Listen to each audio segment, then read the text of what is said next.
In the days before Mickey Mouse rose to power, the kingdom of Disney was a land of dreams and magic, ruled by a benevolent but aging monarch named King Walt. Walt had built Disney into a prosperous and beloved kingdom, known for its creativity, innovation, and a deep sense of wonder that captivated all who lived there. Among his subjects was a young, ambitious mouse named Mickey, who served as an entertainer in the royal court.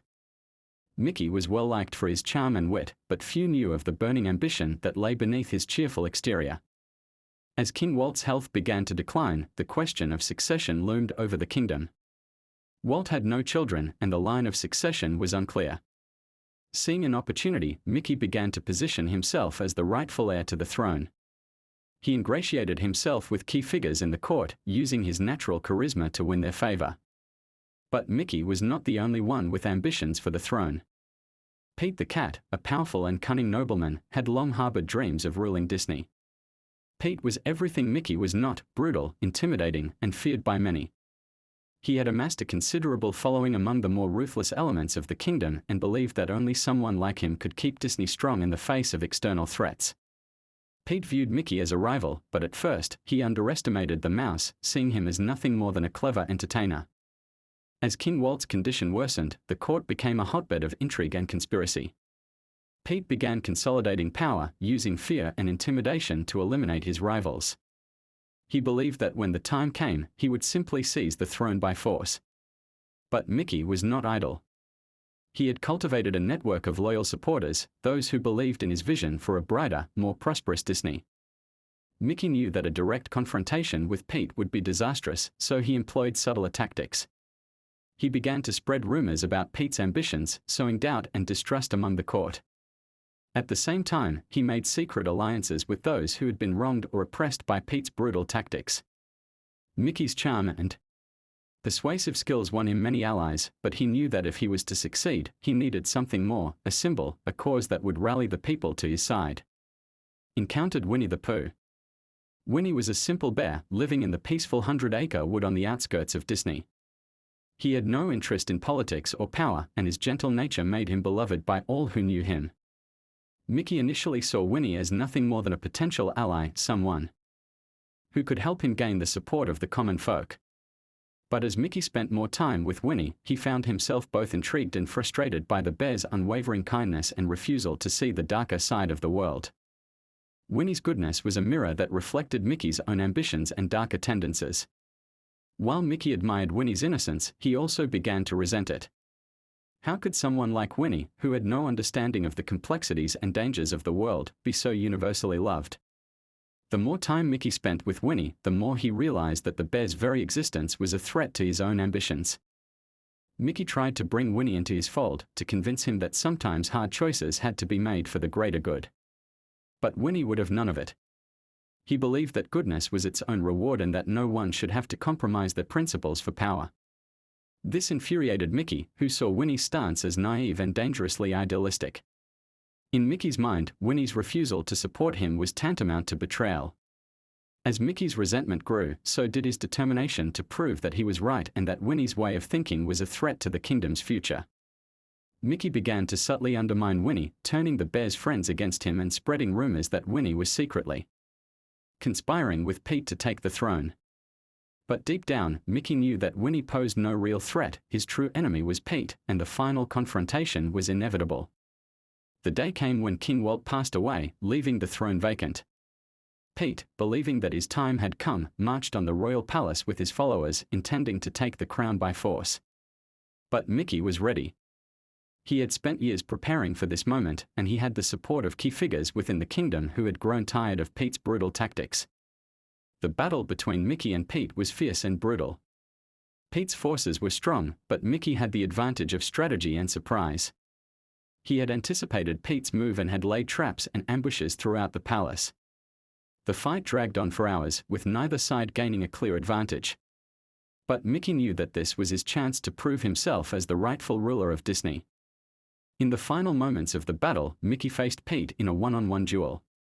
Pete, confident in his strength, mocked Mickey, calling him a weakling who would never have the guts to rule. But Mickey, driven by his ambition and the belief that he was the only one who could lead Disney into a new era, fought with a ferocity that took Pete by surprise. In a desperate move, Mickey used one of Pete's own traps against him, causing the floor beneath the cat to collapse, sending him plummeting into the depths below. With Pete defeated, Mickey emerged as the undisputed ruler of Disney. But the victory came at a cost. The battle had left the kingdom in turmoil, and the people were divided. Mickey knew that he had to solidify his power quickly, and he wasted no time in declaring himself king. But the seeds of darkness had already been sown in his heart. Despite his victory, Mickey could not shake the feeling of unease that had settled over him. He had won the throne, but at what cost? The more he thought about it, the more he realized that Winnie the Pooh represented everything he had lost: innocence, kindness, and a belief in a better world. Mickey's hatred for Winnie grew as he became increasingly paranoid, convinced that the bear's very existence was a threat to his reign. Mickey began to crack down on anyone who spoke kindly of Winnie, branding them as traitors and enemies of the state. He ordered the destruction of the 100-acre wood, believing that if he could eliminate Winnie, he could finally rid himself of the doubts and insecurities that haunted him. But no matter how hard he tried, he could not shake the feeling that he had betrayed something fundamental within himself.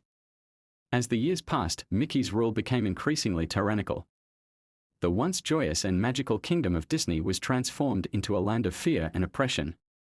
Mickey surrounded himself with sycophants who fed his paranoia and ruthlessly eliminated anyone who opposed him. The people of Disney grew to fear their king, and the magic that had once defined the kingdom faded into darkness. Mickey's obsession with destroying Winnie the Pooh consumed him, driving him to make reckless decisions and alienating those who might have been his allies. The kingdom of Disney, once a beacon of light and hope, became a shadow of its former self, ruled by a king who had lost his way. But even as Mickey's power grew, so too did the resistance against him. Whispers of rebellion spread through the land, and the people began to look to the 100-acre wood as a symbol of the goodness that had been lost. And though Mickey had succeeded in driving Winnie the Pooh into hiding, the bear's spirit lived on, a reminder of the innocence and kindness that Mickey had sacrificed in his quest for power. Mickey's rise to power was complete, but his reign was far from secure. The kingdom of Disney was on the brink of war, and Mickey's hatred for Winnie the Pooh had blinded him to the real threats that lay beyond his borders. The seeds of conflict had been sown, and the stage was set for the War of the Five Kingdoms, a war that would test Mickey's rule and determine the fate of the land. As Mickey looked out over his kingdom, he could not shake the feeling that something was missing. He had everything he had ever wanted: power, control, and the throne, but the emptiness in his heart remained. And as the shadows lengthened over Disney, Mickey knew that the true battle had only just begun.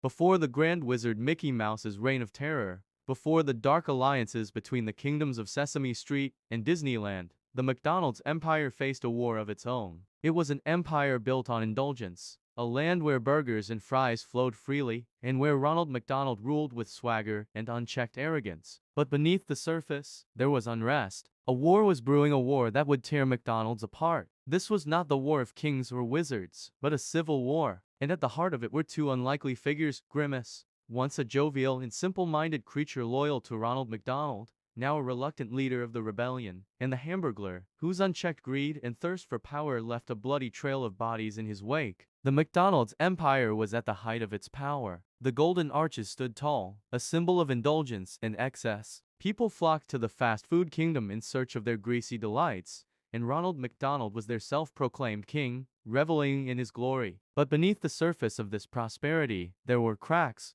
Grimace, once content to be Ronald's simple sidekick, had begun to notice the growing corruption within the empire. The workers in the kitchens toiled endlessly, their wages stagnant. The people who once found joy in the food now ate in desperation, their bodies worn down by the endless consumption of fried food and processed meat. Ronald, who once prided himself on spreading happiness, had become a tyrant, greedy, vain, and obsessed with expanding his empire at any cost. The final straw came when Ronald decided to raise the prices of all the food, hoarding the profits for himself while letting his kingdom starve. It was in that moment that Grimace, the gentle giant, could no longer stand by and watch. He wasn't a leader by nature, but the people needed someone to stand up to Ronald's tyranny, and he couldn't let his friend's empire rot from the inside. Grimace gathered a small group of loyal followers, workers from the kitchens, everyday citizens who had grown tired of Ronald's greed, and began to organize what would become the Grimace Uprising. They were few in number and poorly equipped, but they had something that Ronald had long since lost: the sense of righteousness. But as Grimace prepared to challenge Ronald's rule, another figure moved in the shadows, one far more dangerous and unpredictable. The Hamburglar had always been an odd figure in the McDonald's kingdom, a mischievous trickster obsessed with stealing burgers. What had once been a playful game between him and Ronald had turned darker over the years. As Ronald's greed grew, so did the Hamburglar's hunger for power. What started as petty theft soon turned into something more sinister. The Hamburglar no longer just wanted to steal burgers for fun, he wanted control. He believed that he could run the empire better than Ronald, and he was willing to do whatever it took to seize that control. He began his rise to power quietly, building a network of followers, those who craved chaos and shared in his twisted hunger. As Grimace rallied the people to stand against Ronald's greed, the Hamburglar saw an opportunity. While Grimace fought for justice, the Hamburglar sought to use the chaos to further his own ambitions. He began assassinating key figures in Ronald's inner circle, one by one, leaving behind a trail of bodies as he stole their burgers and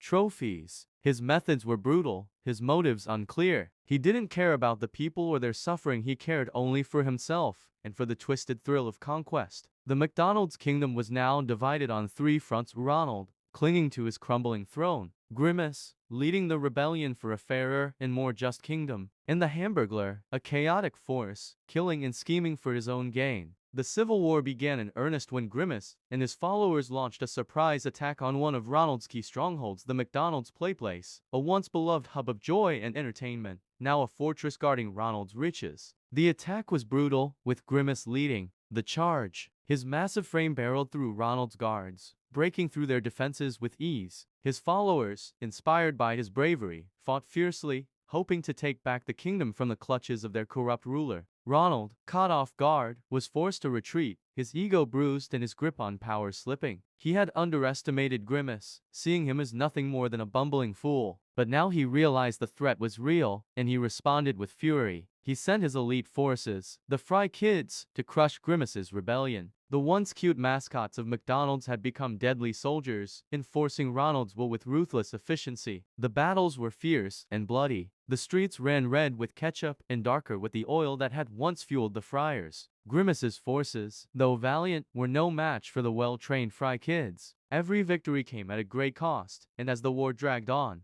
Grimace began to wonder if he had made a terrible mistake. He had always believed in fairness, in the idea that everyone should have enough, but the toll of the war was wearing him down. In the midst of this chaos, the Hamburglar was thriving. He used the war as cover for his own murderous spree, killing anyone who stood in his way, taking more and more burgers for himself. He saw Grimace as nothing more than a pawn in his game, a distraction that kept Ronald's forces occupied while he continued to climb his way to power.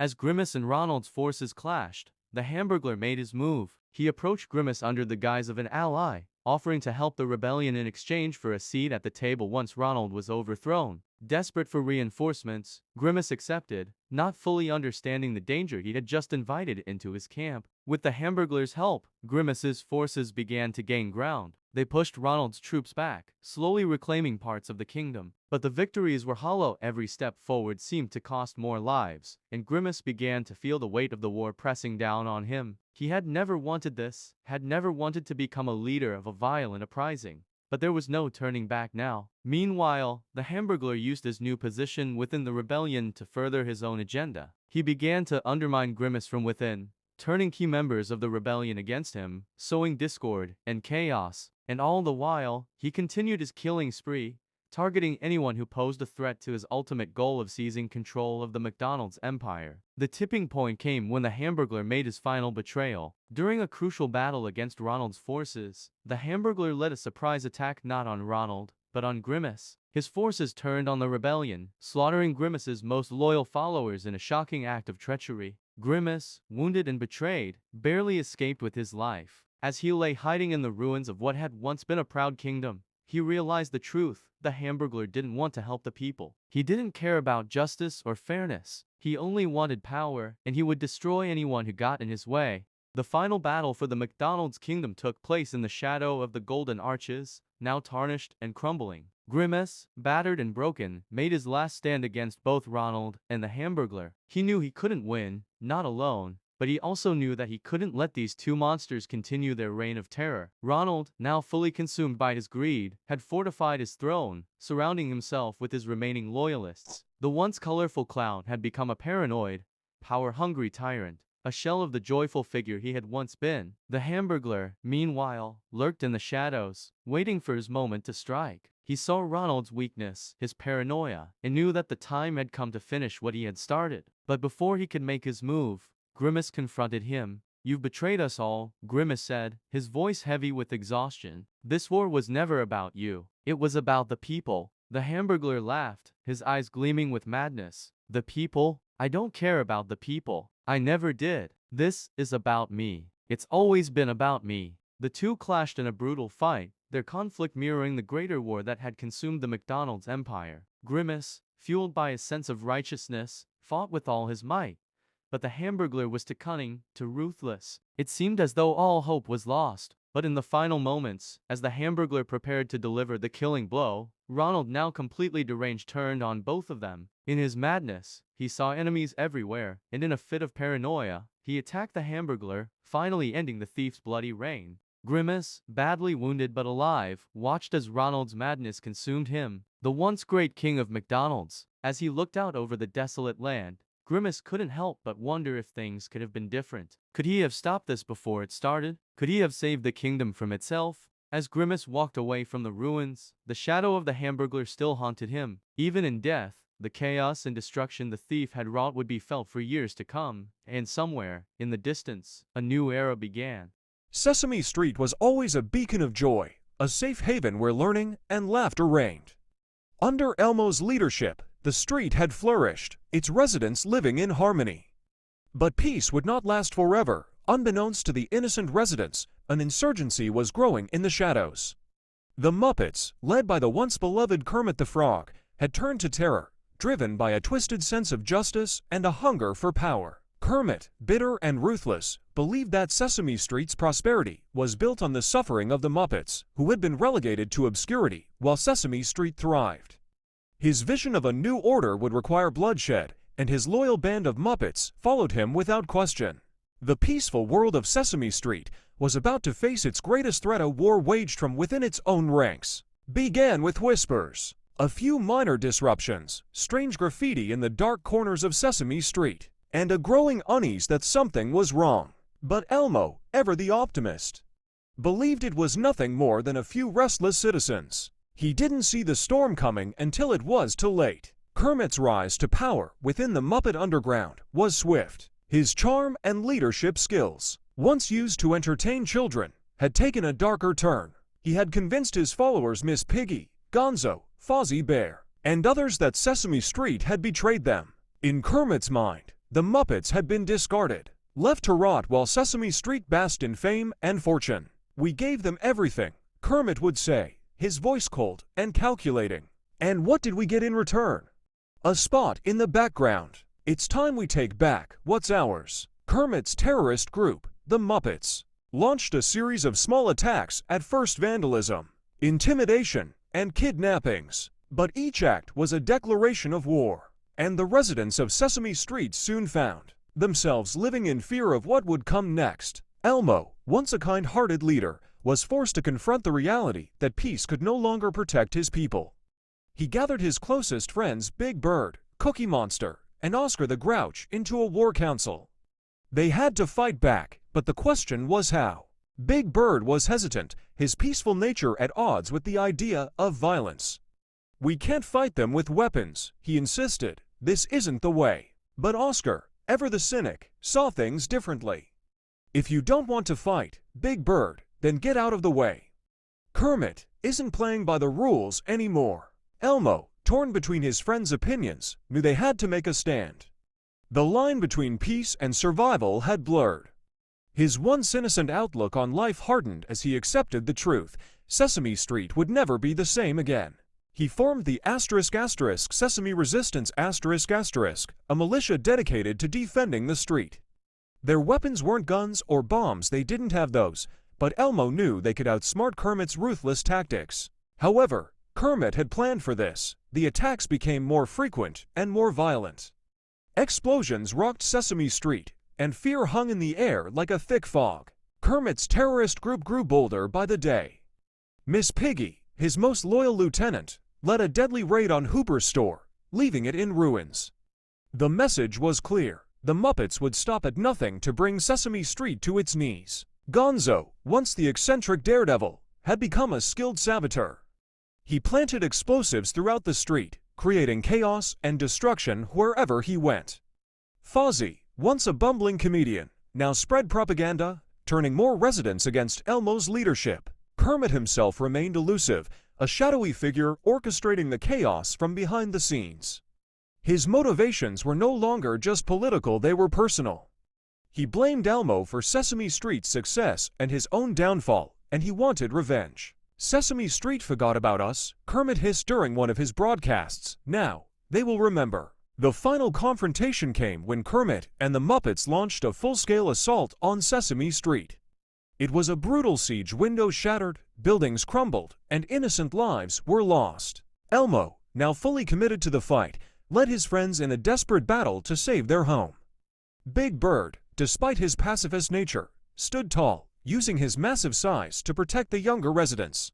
Cookie Monster, usually driven only by hunger, fought with a ferocity Elmo had never seen, using anything he could find as a weapon. Even Oscar the Grouch played his part, setting traps and leading the Muppets into ambushes from the safety of his trash can. But it wasn't enough. Kermit's forces were too strong, too relentless. Elmo found himself facing Kermit in the heart of the street, the place where they had once been allies, long before the darkness had taken hold. "I didn't want it to be this way, Kermit," Elmo said, his voice heavy with sorrow. Kermit, now unrecognizable in his hatred, laughed bitterly. "It's too late for that, Elmo. You should have listened when I warned you." Now it's time for a new order. The two clashed, but Elmo, even with all his courage, was no match for Kermit's ruthless tactics. It seemed all was lost until a figure emerged from the shadows. Miss Piggy, tired of Kermit's descent into madness, could no longer watch him destroy everything they had once loved. She turned on him, her loyalty shattered by his cruelty. As Kermit prepared to deliver the final blow to Elmo, Miss Piggy stepped in, grabbing Kermit's arm. "Enough, Kermit, this has gone too far." Kermit, shocked by the betrayal, hesitated for just a moment, long enough for Elmo to strike, knocking him to the ground. The battle was over, but the damage had been done. Sesame Street lay in ruins, and Kermit, broken and defeated, was taken into custody by the Sesame Resistance. The siege of Sesame Street had left deep scars on its residents. The once vibrant and joyful place was now a war-torn battlefield, and though Kermit's reign of terror had ended, the cost of the victory weighed heavily on Elmo's heart. Elmo knew that Sesame Street would never be the same again. The innocence was gone, replaced by a grim understanding of the world's darker side. But he also knew that they had survived, that hope still flickered amid the rubble. As they began to rebuild, Elmo looked to his friends, knowing that they would face whatever came next together.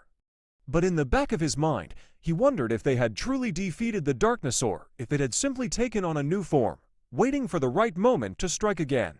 Goofy had always been one of Mickey Mouse's most loyal and trusted friends. From their earliest days together in the Kingdom of Disney, Goofy had stood by Mickey's side, unwavering in his support. A simple and good-hearted soul, Goofy saw the best in everyone, including his closest friend, the newly crowned King Mickey. When Mickey ascended to the throne after the defeat of Pete the Cat, Goofy was given a high-ranking position in the royal court. Despite his clumsiness, Goofy was well-liked by the people and respected for his dedication to the kingdom. He was appointed as the captain of the royal guard, tasked with ensuring the safety of the kingdom and the king himself. For a time, everything seemed to be going well. Mickey was grateful for Goofy's loyalty, and Goofy, in turn, was proud to serve his old friend. But as Mickey's reign grew more oppressive and his paranoia deepened, Goofy began to notice troubling changes in the king's behavior. Goofy was not the sharpest mind in the court,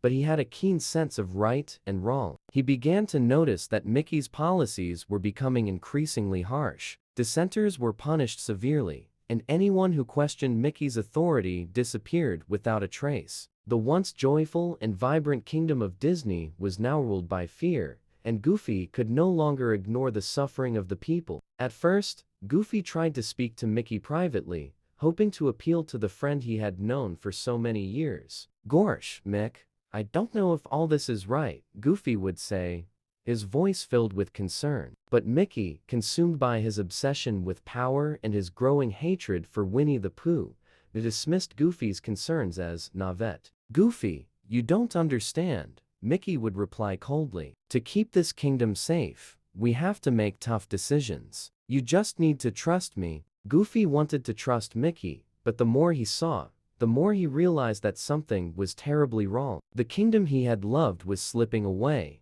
and the friend he had once known was becoming a stranger. The turning point came when Mickey ordered the destruction of the 100-acre wood. Goofy, who had always admired Winnie the Pooh's gentle nature, was horrified by the command. He couldn't understand why Mickey would want to harm someone as kind and innocent as Winnie. Goofy tried to reason with Mickey one last time. "Mickey, ya can't do this," he pleaded. "Winnie ain't done nothing wrong. He's just a good old bear who loves his honey. If you go through with this, it'll break the kingdom's heart." But Mickey was beyond reasoning. His hatred for Winnie had consumed him, and he saw Goofy's pleas as a betrayal. "You're either with me or against me, Goofy," Mickey said, his eyes cold and unfeeling. "If you can't support me, then maybe you're no longer fit to serve in my court." Goofy was devastated. He realized that the friend he had known was gone, replaced by a tyrant who would stop at nothing to maintain his grip on power. Goofy could no longer stand by and watch as Mickey destroyed everything they had once held dear. He knew he had to take a stand,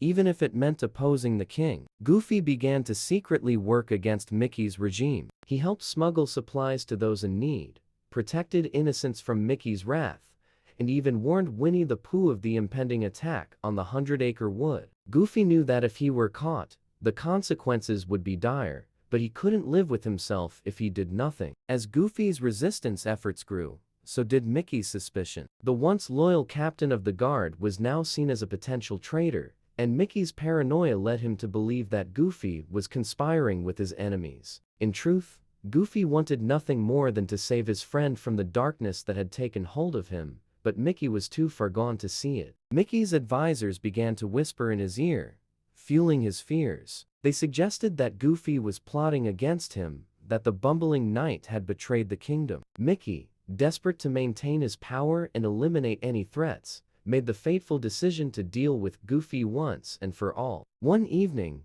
Mickey summoned Goofy to the royal chambers under the pretense of discussing a new assignment. Goofy, still hoping that he could reach the friend he once knew, entered the chamber with a heavy heart. The room was dimly lit and the atmosphere was tense. "Mickey, if this is about what I said before," Goofy began, but Mickey cut him off. "Goofy, you know I value loyalty above all else," Mickey said, his voice calm but menacing. "I trusted you more than anyone, and you've repaid me with treachery." Goofy's eyes widened in shock. "Mickey, no, I was just trying to do what's right. I never wanted to betray you." Mickey's expression hardened. "It's too late for that, Goofy. You've made your choice." Before Goofy could react, Mickey drew a concealed dagger and plunged it into Goofy's side. The shock and pain were overwhelming, and Goofy staggered back, clutching his wound. He looked at Mickey, tears welling up in his eyes. Mickey, why?" Goofy gasped, his voice trembling with disbelief and sorrow. Mickey stood over him, his face expressionless. "Because you left me no choice, Goofy. You were my friend, but I can't allow anyone to stand in my way." Goofy collapsed to the floor, his strength fading. As darkness closed in around him, he used his final breath to whisper, "I'm sorry, Mick." Mickey stood over Goofy's lifeless body, his hand stained with the blood of his once loyal friend. For a moment, he felt a pang of regret, a fleeting memory of the friendship they had shared. But the darkness within him quickly snuffed out any lingering guilt. Goofy was gone, and with him, the last vestiges of the old Mickey Mouse. Word of Goofy's death spread quickly through the kingdom. The people were shocked and saddened, but fear kept them silent. Mickey's rule grew even more oppressive, as he became more paranoid and ruthless. The death of Goofy marked a turning point in Mickey's reign, a moment when any semblance of the good king he might have been was lost forever. In a world where innocence and joy were once the pillars of existence, three powerful leaders emerged, each ruling their own kingdom with an iron fist. Elmo, the cunning and ruthless leader of Sesame Street. Mickey Mouse, the sinister and manipulative ruler of Disneyland. And Ronald McDonald, the arrogant and cocky king of McDonald's, had grown tired of their isolated reigns. A time of peace had long passed, and what once were lands of laughter and happiness had turned into battlegrounds for power, influence, and control. These three kingdoms, once allies in the world of children's entertainment, had become embroiled in a rivalry that would bring about an era of darkness, madness, and war. Elmo had always been a beloved figure on Sesame Street, but over time his desire for control grew insatiable. He no longer cared for the laughter of children or the education of the young. He craved power. His once friendly demeanor had turned cold, and his eyes, once full of joy, now harbored a deep-seated malice. Under his rule, Sesame Street had transformed from a place of learning and fun into a dystopian nightmare, where his word was law and dissent was met with swift retribution. In Disneyland, Mickey Mouse had also changed. Once the cheerful and iconic symbol of joy, he had become consumed by his dark ambitions. He saw himself as the rightful ruler of not just his own kingdom, but of all the lands. His empire was vast, his followers many, and his influence undeniable. But it wasn't enough. Mickey's heart had blackened with greed and malice, and he began to devise a plan to conquer the other kingdoms, starting with Sesame Street. Meanwhile, Ronald McDonald, the self-proclaimed king of fast food, had grown cocky and careless. His kingdom was a land of indulgence and excess, where his subjects reveled in their gluttony. Ronald had always been full of himself, basking in the success of his brand, but he too was growing restless. He wanted more power, more influence, and more territory. His eyes were set on Sesame Street and Disneyland, and he was ready to take them by force if necessary. The three leaders, driven by their own desires, began to plot against one another. It was only a matter of time before their ambitions would collide, and the world would be plunged into chaos. Elmo, aware of Mickey's growing power and Ronald's insatiable hunger for expansion, decided to strike first. He rallied his most loyal followers, Cookie Monster, Big Bird, and Oscar the Grouch, and prepared his army for war. The once peaceful streets of Sesame Street were now filled with soldiers, ready to defend their leader's claim to power. Mickey, always one step ahead, had anticipated Elmo's move. He had already begun amassing his own forces, enlisting the help of Goofy, Donald Duck, and a legion of other Disney characters, all loyal to their dark master. His plan was simple: take out Elmo, then turn his sights on Ronald. Ronald McDonald, ever the opportunist, decided to play both sides against each other. He sent spies into both Sesame Street and Disneyland, gathering information and sowing discord among the ranks. He knew that if he could weaken his enemies from within, he would have a better chance of claiming victory for himself. The first battle took place on the borders of Sesame Street and Disneyland. It was a brutal and bloody affair, with neither side willing to give an inch. The once bright and colorful world of these two kingdoms was now a war-torn wasteland, filled with the sounds of clashing swords, gunfire, and the screams of the fallen.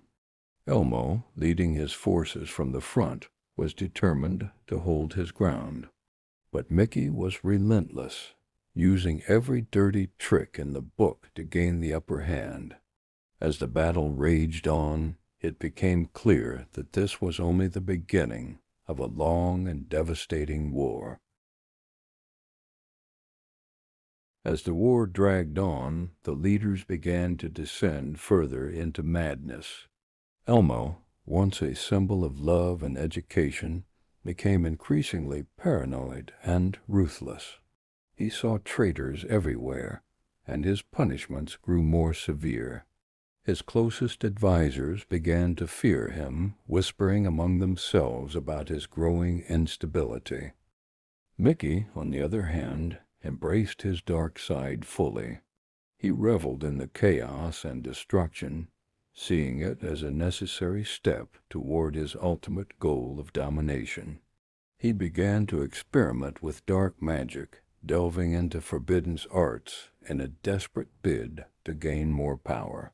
His once iconic silhouette, with its round ears and friendly grin, now cast a shadow of fear across the land.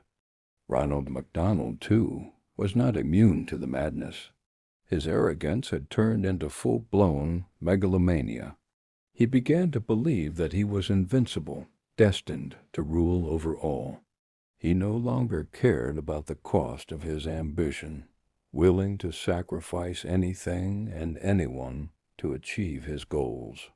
His kingdom, once a land of indulgence, was now a dystopia of excess, where his subjects were little more than pawns in his grand game. The war had taken its toll on the world. The once vibrant lands were now desolate, filled with the ruins of what had once been. The people suffered, caught in the crossfire of the three leaders' ambitions. But none of the leaders cared. They were too far gone, lost in their own delusions of grandeur. The climax of the war came when Mickey Mouse, now fully immersed in the dark arts, discovered an ancient and powerful spell that would give him the ultimate power he sought. The spell would transform him into the Grand Wizard, a being of immense power and evil. But there was a catch. The spell required the sacrifice of two powerful beings. Mickey knew what he had to do. He devised a plan to lure Elmo and Ronald into a final battle, where he would eliminate them both and complete the spell. The battle took place on a dark and stormy night on the ruins of what had once been a bustling theme park. Elmo and Ronald, unaware of Mickey's true intentions, fought each other with all the fury they had left. But Mickey was not there to fight. He was there to win. Using the chaos of the battle to his advantage, Mickey unleashed the spell. The ground shook, and the sky darkened as the spell took hold. Elmo and Ronald, too consumed by their own hatred for each other, didn't realize what was happening until it was too late. In a flash of dark energy, Mickey completed the spell, and the two leaders were no more. Mickey stood alone, now transformed into the Grand Wizard, his power unmatched, his enemies vanquished. He looked out over the ruined world and laughed, a cold and hollow sound that echoed through the night. He had won. The world was his. The shadows emerged asterisk. But as Mickey reveled in his victory, a figure emerged from the shadows. It was Winnie the Pooh, the once innocent bear, who had long been watching the events unfold from afar. But this was not the Pooh of old. His eyes were filled with a dark determination. He approached Mickey, who looked down on him with disdain. "And what do you want, bear?" Mickey sneered. Winnie the Pooh looked up at the Grand Wizard, his voice calm and steady. "You may have won this battle, Mickey, but you haven't won the war. You have become what you always feared, a monster, and monsters must be slain." Mickey's grin faltered as Pooh continued, his voice filled with a quiet menace. "You may be powerful, but you are not invincible, and mark my words, Mickey, you have to die." With those words, Pooh disappeared back into the shadows, leaving Mickey alone with his thoughts. For the first time, a sliver of fear crept into Mickey's heart. He had achieved his goal, but at what cost? And more importantly, how long would he be able to hold on to his power? The world had changed, and the once bright and cheerful lands were now ruled by darkness and fear. But in the shadows a new resistance was forming, led by a bear who had seen the rise of a tyrant and knew what had to be done. The story was far from over. The end, or is it? The world had fallen into darkness. The once vibrant kingdoms of Sesame Street, Disneyland, and McDonald's were now desolate wastelands ruled by the Grand Wizard Mickey Mouse, whose power had corrupted him beyond recognition. His reign of terror was absolute, with any resistance crushed swiftly and mercilessly. But in the midst of this darkness, a glimmer of hope remained, a small spark that refused to be extinguished. Winnie the Pooh, the gentle bear who had once been a symbol of innocence, had seen the rise of this tyrant and knew that something had to be done. He could no longer stand idly by as the world crumbled under Mickey's iron fist. The time had come to gather a team, to form a resistance that could challenge the Grand Wizard and restore peace to the world. This would be no easy task. Mickey's power was immense, and his forces were numerous. But Pooh knew that there were still those who believed in the values of hope, friendship, and courage. If they could unite, perhaps they could stand a chance. Winnie the Pooh began his journey by seeking out old friends and allies, those who had not yet fallen under Mickey's control. His first stop was a small, run-down town where Charlie Brown resided. Charlie had once been a symbol of perseverance and resilience, always getting back up no matter how many times he was knocked down. But now, he was a shadow of his former self, beaten down by years of despair. Pooh found Charlie sitting alone on a park bench, staring at the ground. The years had not been kind to him. His once bright and hopeful eyes were now filled with sorrow and weariness. "Charlie," Pooh said softly, sitting down beside him. "The world needs you." Charlie looked up, his eyes meeting Pooh's. "What's the point?" "Pooh, we tried to fight back before, and look where it got us. Mickey is too powerful.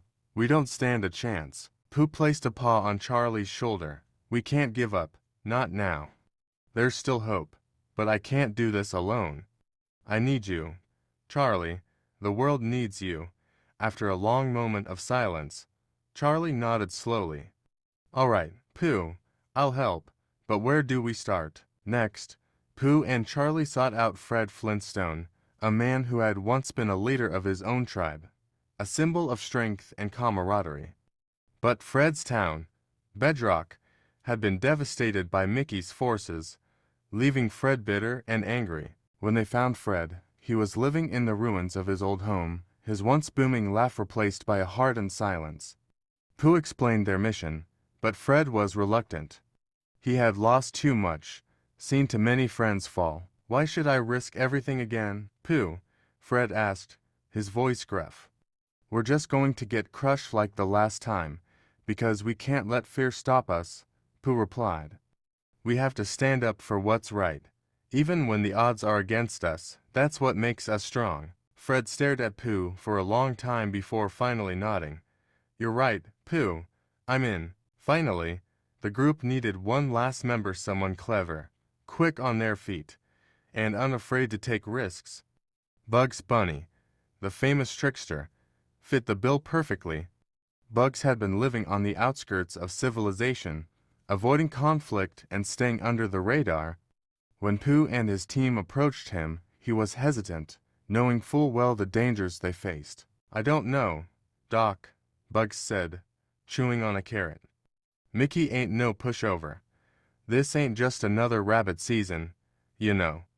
But this is bigger than all of us, Bugs," Pooh insisted.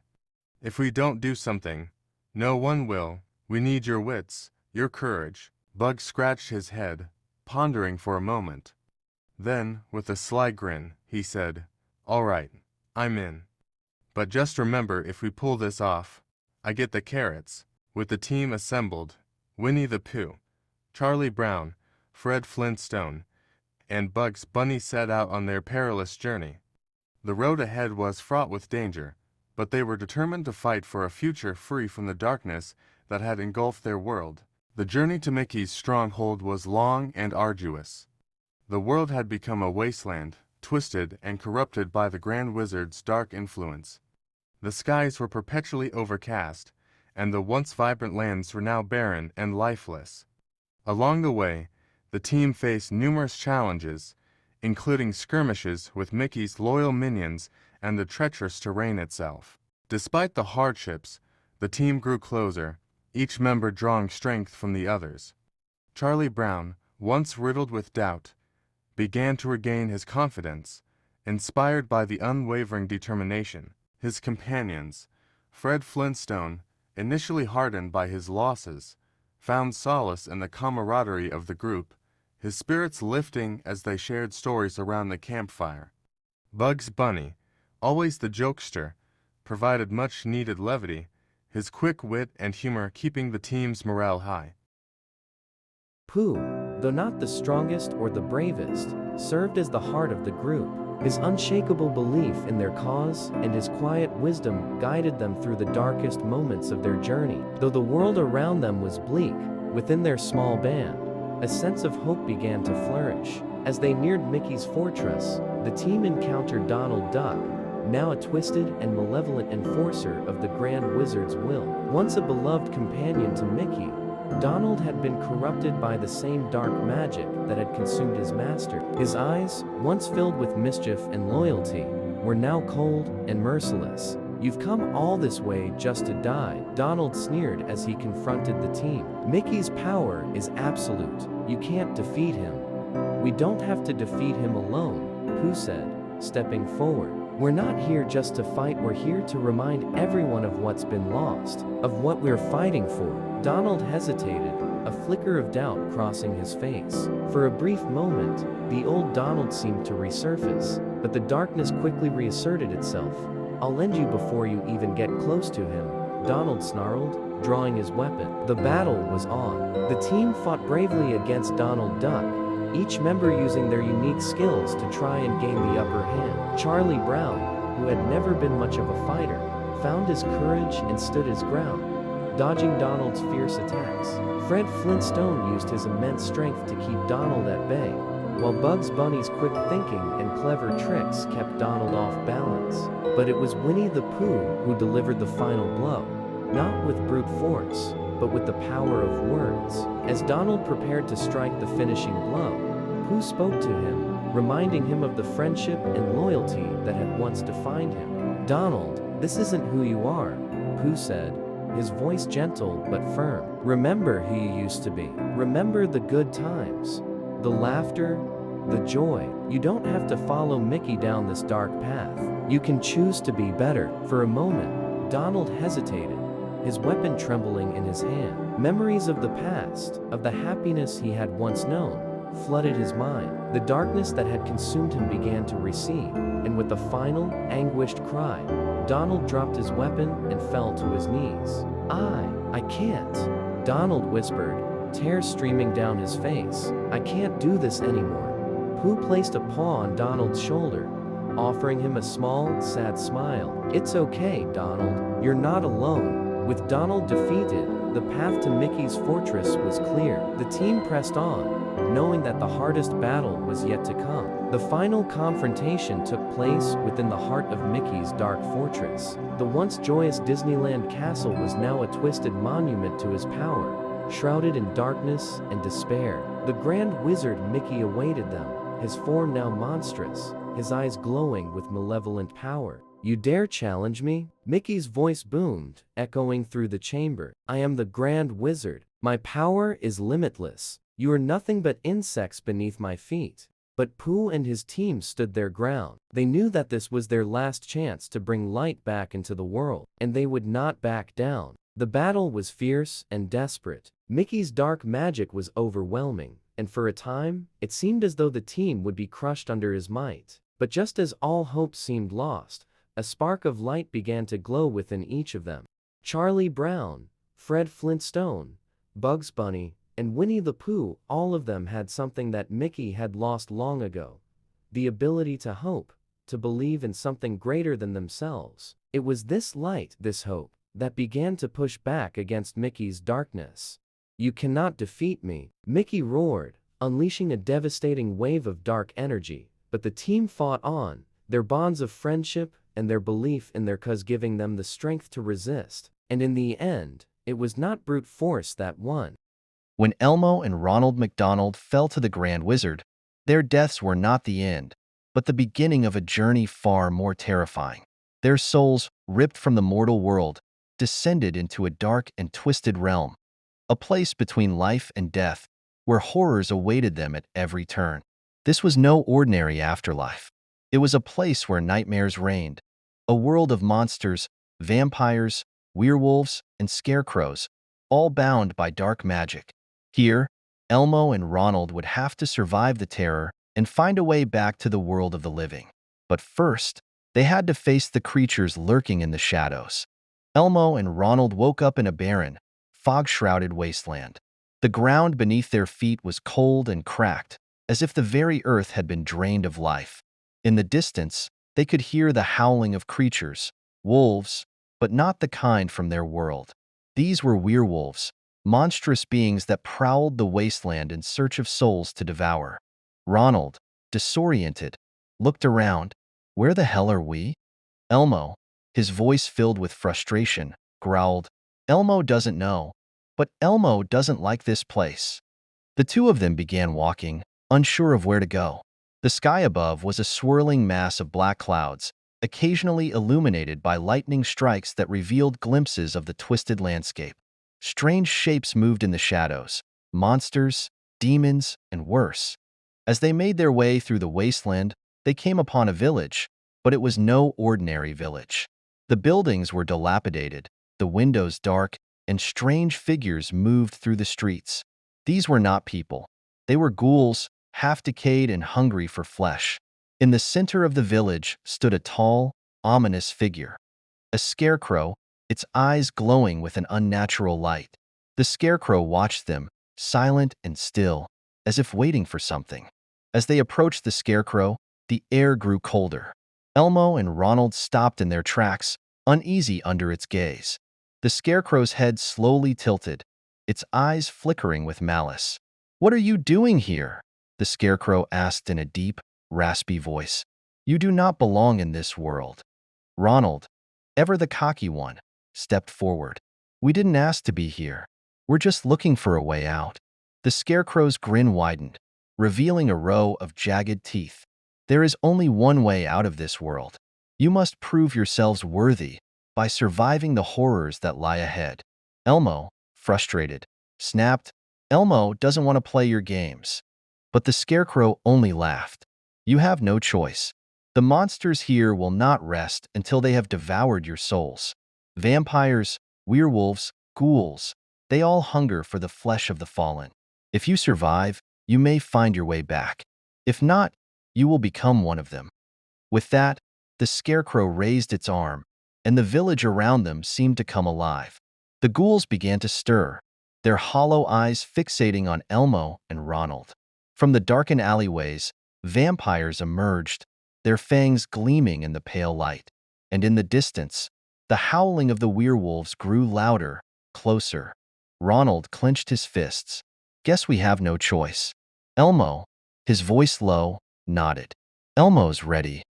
The ghouls were the first to attack, lunging at Elmo and Ronald with ravenous hunger. Elmo, with surprising ferocity, grabbed a nearby piece of broken wood and swung it like a club, knocking one of the ghouls to the ground. Ronald, though not a fighter, managed to hold his own, using his agility to dodge the ghouls' attacks. But the vampires were next, moving with terrifying speed. One of them grabbed Ronald by the neck, sinking its fangs into his shoulder. Ronald let out a cry of pain, but Elmo quickly intervened, driving the wooden stake through the vampire's heart. As the vampire disintegrated into ash, the werewolves arrived. Massive, hulking creatures with glowing eyes and razor-sharp claws, they were far more dangerous than the ghouls or vampires. One of them lunged at Elmo, slashing at him with its claws. Elmo barely managed to dodge, his fur singed from the near miss. Ronald, struggling to stand after the vampire's attack, saw the werewolves closing in. "We can't fight them all." Elmo, his eyes narrowing, pointed to the scarecrow. "We don't have to. We just need to get to that scarecrow." Together, they made a desperate dash toward the scarecrow, dodging the werewolves' attacks as best they could. The scarecrow watched them, its eyes glowing brighter with each passing moment. It seemed to be waiting for them, anticipating their next move. As they reached the scarecrow, the monsters stopped their attack, circling them like predators waiting for the kill. The scarecrow lowered its head, grinning once more. "You've survived for now." Elmo, panting, glared at the scarecrow. "What now?" "Elmo wants out." The scarecrow's grin widened. "Very well. You have earned your second chance." With a wave of its hand, the scarecrow summoned a swirling vortex of darkness. The ground beneath Elmo and Ronald began to shake, and before they could react, the vortex pulled them in. The world around them dissolved into shadows, and they felt themselves being torn from the land of the dead. Elmo and Ronald awoke with a jolt, gasping for air. They were back in the mortal world, lying on the ground where they had fallen during their battle with the Grand Wizard. Their bodies ached, but they were alive, reborn, but not unscathed. They looked at each other, the memories of the strange world still fresh in their minds. They had faced monsters, vampires, werewolves, and the sinister scarecrow, and somehow they had survived. But as they stood, a sense of dread lingered in the air. They had returned, but the horrors they had faced were not gone. They had brought something back with them, something dark and powerful. And as Halloween night descended upon the world, Elmo and Ronald realized that their return was only the beginning. The monsters were still out there, lurking in the shadows, waiting for their chance to strike again. Deep in the darkest corner of an abandoned castle's dungeon, Mickey Mouse sat chained to the cold stone walls. Once the Grand Wizard, feared and revered as the tyrannical ruler of Disneyland, Mickey had been stripped of his power after his defeat at the hands of Winnie the Pooh and his rebellious allies. The dungeon was now his world, a place where shadows whispered of the outside and memories of his reign taunted him. But Mickey was far from broken. Every day, Mickey plotted his escape. He knew that if he could break free, he would regain everything he had lost. Vengeance burned in his heart. His defeat was only temporary, and in the darkness, he waited for the right moment to make his move. The world had forgotten him, but Mickey never forgot his thirst for power. Far beyond the dungeon, across lands shattered by war, two more fallen rulers were stirring from their graves. In the ruins of Sesame Street, a hand broke through the earth. Elmo had returned. His body, once lifeless, was reanimated by forces that even he didn't fully understand. But this was not the joyful, playful Elmo who had once ruled Sesame Street with a mischievous, iron grip. Death had changed him. His eyes, once bright with curiosity, were now dark, filled with rage and bitterness. Elmo had been betrayed. His kingdom had fallen to ruin after his death at the hands of Mickey, and now he was determined to reclaim it.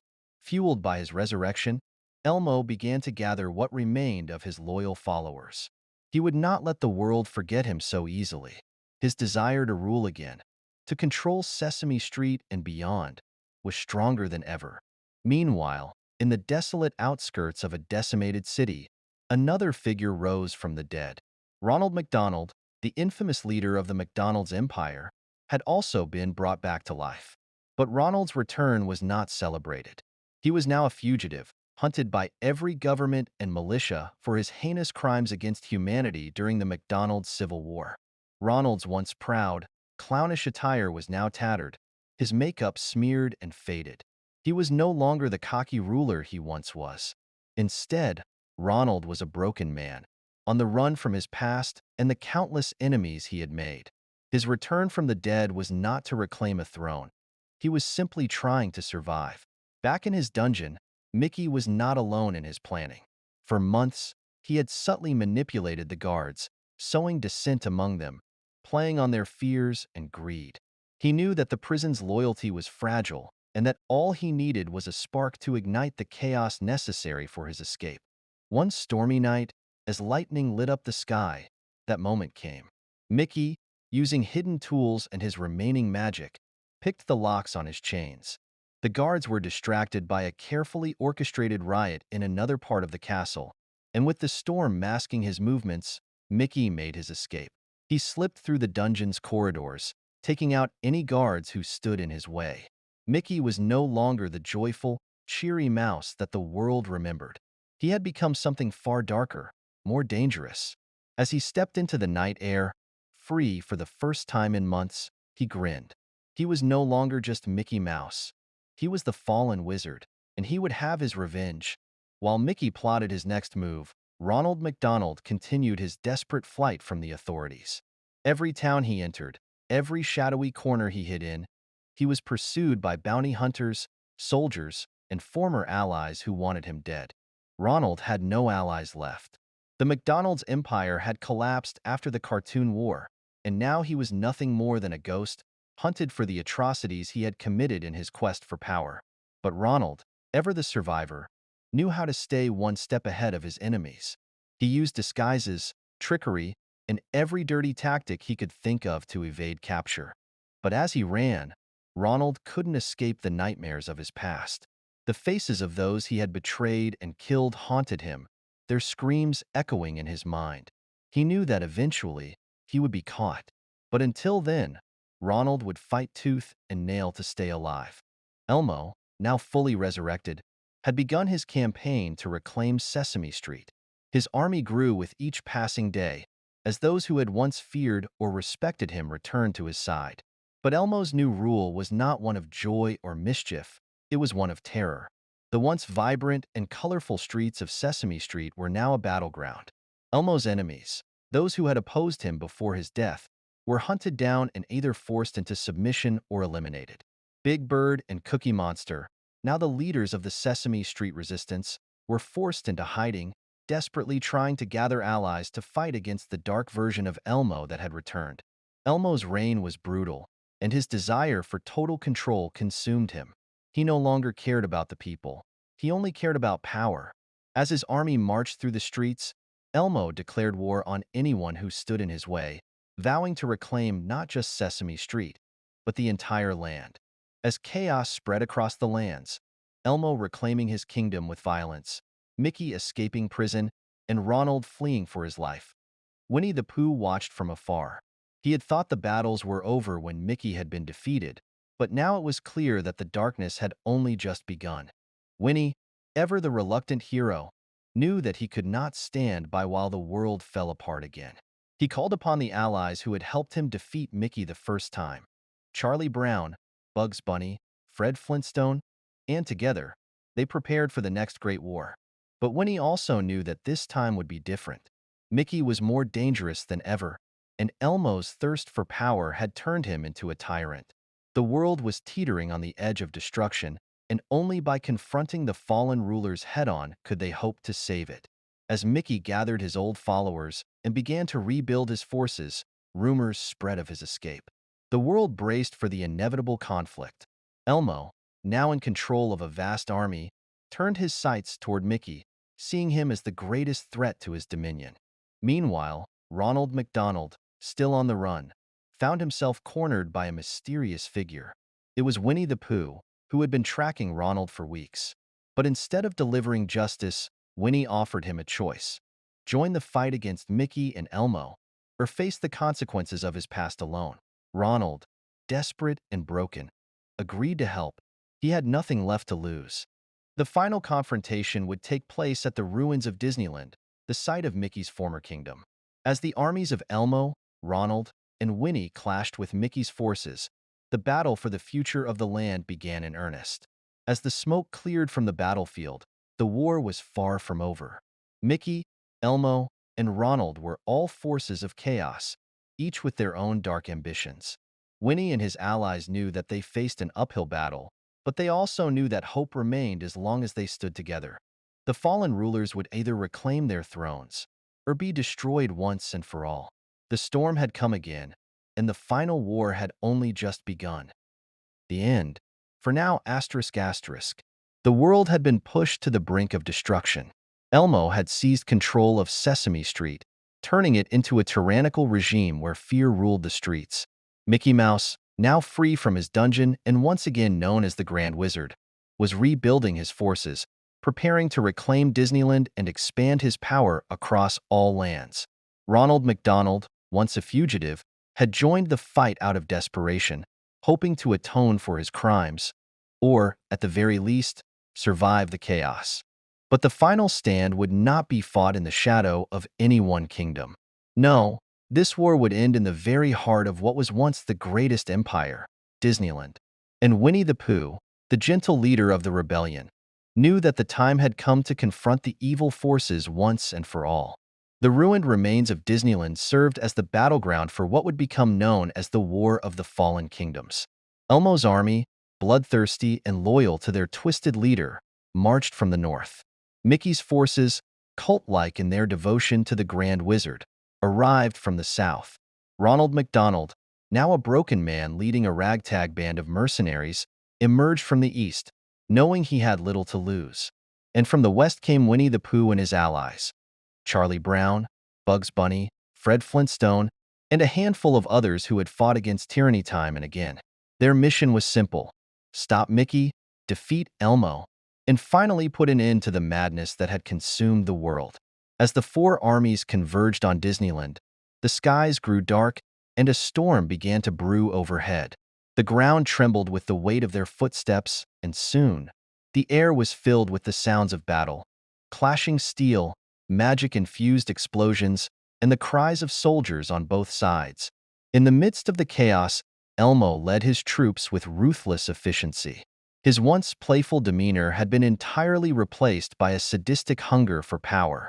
His army tore through the battlefield, leaving a path of destruction in their wake. Those who dared to stand against him were swiftly crushed. But Winnie the Pooh had anticipated Elmo's savagery. As Elmo advanced, Winnie and his team lured him into a trap. Using the landscape to their advantage, they managed to isolate Elmo from his forces, drawing him into the heart of the battlefield. There, they confronted him directly. "Elmo's reign is over," Winnie declared, stepping forward with calm determination. "This ends now." But Elmo, with a twisted grin, lunged at them, his hands glowing with dark energy. The fight was brutal. Charlie Brown and Bugs Bunny fought valiantly, but Elmo's strength was overwhelming. It took all of Winnie's willpower to hold the line, keeping Elmo at bay while the others regrouped. Just as it seemed like Elmo would overpower them, Fred Flintstone, wielding a massive club, managed to strike a devastating blow, knocking Elmo to the ground. Together, they overwhelmed him, using their combined strength to defeat the corrupted tyrant. Elmo, weakened and defeated, collapsed at their feet. His last words were a curse upon them all: "Elmo will return." On the other side of the battlefield, Ronald McDonald fought not just for survival, but for redemption. His mercenaries were no match for Mickey's forces, and as the battle raged on, it became clear that Ronald would have to face his past head-on. He had spent so long running from his crimes, but now there was no more running. As the chaos of battle swirled around him, Ronald found himself face to face with an old enemy, Donald Duck, Mickey's loyal lieutenant. Donald, ever the fanatic, attacked Ronald with a vengeance, seeking to punish him for betraying their once great empire. The fight between Ronald and Donald was vicious, with both of them throwing everything they had into the battle. Ronald, weakened by years of guilt and suffering, struggled to keep up with Donald's relentless assault. But just as Donald moved in for the killing blow, Ronald found a spark of strength deep within himself. With a final, desperate swing, Ronald defeated Donald, sending him crashing to the ground. As Donald lay defeated, Ronald stood over him, breathing heavily. For the first time in years, Ronald felt a small glimmer of hope. He had not won for power, but for something greater, for the chance to make amends. Mickey Mouse, the Grand Wizard, watched the battle from atop a crumbling tower in the center of Disneyland. He had always been several steps ahead of his enemies, and even now, as his forces were being pushed back, he believed in his ultimate victory. The darkness he wielded was too powerful, too absolute, to be defeated by the likes of Winnie the Pooh and his band of Rebbe. But Winnie had not come alone. As Mickey prepared to unleash his final attack, a voice echoed from the shadows behind him. "Mickey, your time has come." When he stepped forward, flanked by his allies, who had already defeated Elmo and Ronald's forces. The final confrontation was at hand. Mickey, enraged, summoned his dark magic, transforming into the monstrous figure he had once been. The Grand Wizard, cloaked in shadow, his eyes glowing with malice. The battle between Winnie and Mickey was fierce, the air crackling with dark energy and the force of their blows. Mickey, fueled by his hatred and desire for revenge, fought like a demon, but Winnie and his team held strong. Together, they stood against the darkness. But it wasn't until Ronald McDonald, bruised and battered, emerged onto the battlefield that the tide truly turned. In a moment of redemption, Ronald joined the fight against Mickey, helping to weaken the Grand Wizard's defenses. With the combined might of Winnie, Ronald, and the others, Mickey was finally brought to his knee. As Mickey collapsed, the shadows that had once surrounded him began to fade. The Grand Wizard was no more. With the defeat of Mickey Mouse, Elmo, and Donald Duck, the war was finally over. Disneyland lay in ruins, but the world had been saved from the madness of its fallen rulers. And Winnie the Pooh, ever the reluctant hero, had once again saved the day. As the sun rose over the battlefield, Winnie looked to the horizon. The world had changed, and though there was much work to be done to rebuild, there was hope. But secretly Ronald McDonald was planning to take the throne from Winnie. But for now the darkness was gone, and the world can rebuild. Elmo awoke in a forest unlike any he had ever seen. The trees were towering, ancient things, their gnarled branches twisting into grotesque shapes that seemed to reach for the sky. The ground was littered with decaying leaves, and a thick mist clung to the air, making it difficult to see beyond a few feet. The sun, if there was one, was hidden behind layers of dark clouds. Elmo's heart raced as he realized where he was. This wasn't just any forest. This was a place of death, the afterlife of those who had fallen. It wasn't peaceful. It was a hunting ground, and something was hunting him. In the distance, Elmo could hear the faint sound of snapping twigs, heavy breathing, and the unmistakable growl of a creature far more dangerous than anything he had ever faced. The Wendigo. Its hunger was legendary, a beast that devoured not only flesh but the souls of its prey. "Elmo needs to find a way out," he muttered, glancing nervously around. But the forest seemed endless, and the Wendigo's presence was closing in.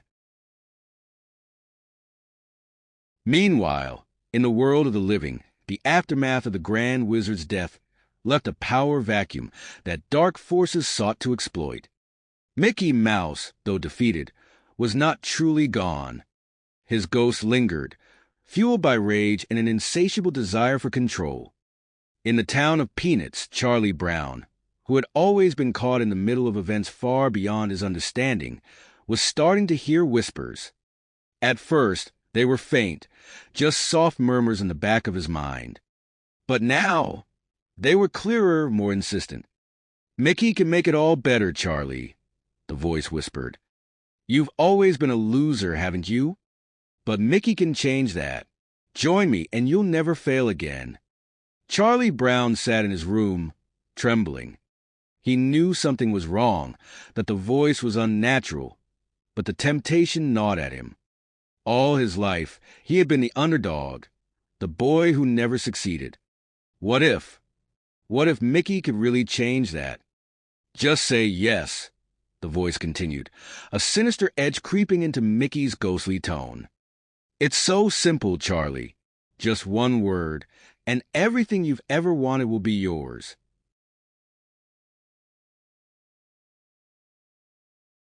While Mickey was busy manipulating Charlie, Ronald McDonald was plotting in the shadows. He had never been one to bow to anyone, not even Mickey. And now, with the world thrown into chaos and the powers of darkness on the rise, Ronald saw his opportunity. But there was one problem: Winnie the Pooh. Winnie had become the unexpected hero, a beacon of hope in the darkest of times. He had rallied the survivors, keeping the balance between good and evil, and preventing the forces of darkness from overtaking everything. But Ronald, with his cunning and ambition, saw Winnie as an obstacle. "If I can just get rid of him," Ronald muttered to himself, pacing in the dim light of a makeshift bunker, "the world will be mine. No one will stand in my way." His plan was simple. He would rally the dark forces that remained loyal to the Grand Wizard and strike Winnie when he least expected it. Ronald didn't just want to rule. He wanted to crush anyone who stood in his way. Back in the forest, Elmo was running for his life. The Wendigo was close, its growls echoing through the trees. Elmo could feel its presence, the cold breath of death on his neck. He had always been a fighter, but this was something else. The Wendigo wasn't just a monster. It was the embodiment of hunger, of endless desire and cruelty. "Elmo can't do this alone," he whispered, his voice trembling. But no one could help him here. He was trapped in this cursed afterlife, and the Wendigo would never stop until it had him. The trees seemed to close in around him as the Wendigo's shadow loomed larger. Elmo's legs burned from running, his heart pounding in his chest. He could hear the beast's claws tearing into the ground, its snarls growing louder. Just when it seemed like the Wendigo would strike, something unexpected happened. A burst of light, faint at first but growing stronger. Elmo turned, and for a moment, he thought he saw the figure of Winnie the Pooh, standing at the edge of the forest. "Elmo, run!" Winnie's voice echoed, filled with urgency, but before Elmo could respond, the vision of Winnie faded, leaving only darkness. The Wendigo paused, confused by the sudden interruption, and in that moment, Elmo saw his chance. He bolted through the trees, desperate to escape. While Elmo fought for his life in the afterlife, the living world descended into chaos. Ronald, with his army of dark followers, launched an all-out assault on Winnie the Pooh. The battle was fierce, with shadowy creatures clashing against the remnants of those loyal to the light. Mickey's ghost, meanwhile, continued to torment Charlie Brown, pushing him further toward darkness. But Charlie, despite his doubts and fears, found a sliver of strength inside himself, a strength that came from the very thing Mickey had mocked, his failures. They had made him stronger, more resilient. "No," Charlie finally whispered. "I won't join you." Mickey's ghost howled in rage, but Charlie's resistance weakened his grip on the world of the living. The balance was shifting. In the heart of the battle, Ronald faced Winnie in a final confrontation. The two stood on opposite sides of a war-torn field, the air thick with tension. "It's over, Winnie," Ronald sneered. "You can't stop what's coming." Winnie, calm as ever, shook his head. "I won't let you destroy everything." Ronald charged, but Winnie was ready. With a burst of light, he unleashed the full extent of his power, drawing on the forces of good that had been passed down through generations of protectors. The light enveloped Ronald, forcing him to his knees. But just as victory seemed within reach, Mickey's ghost appeared, his form twisted and monstrous. He lunged at Winnie, determined to take him down. Winnie, knowing what had to be done, closed his eyes and whispered, "For the greater good." With one final act of sacrifice, Winnie used the last of his power to destroy Mickey and Ronald once and for all. The light consumed them both, leaving only ashes in its wake. As the dust settled, the dark forces retreated, their leaders gone. Elmo, still trapped in the afterlife, felt a shift in the air. The Wendigo, once so relentless, vanished into the shadows, and the forest began to change. The oppressive darkness lifted, and for the first time, Elmo saw a path leading out of the forest. In the living world, Charlie Brown stood alone, the battlefield silent. Winnie was gone, but his sacrifice had saved them all. The war was over, but the cost had been great. The world, forever changed by the darkness, began to heal. But the memory of those who had fallen, the Grand Wizard, Ronald, Mickey, and Winnie, would never be forgotten. And somewhere, in a quiet corner of the afterlife, Elmo took his first step toward the light. The end.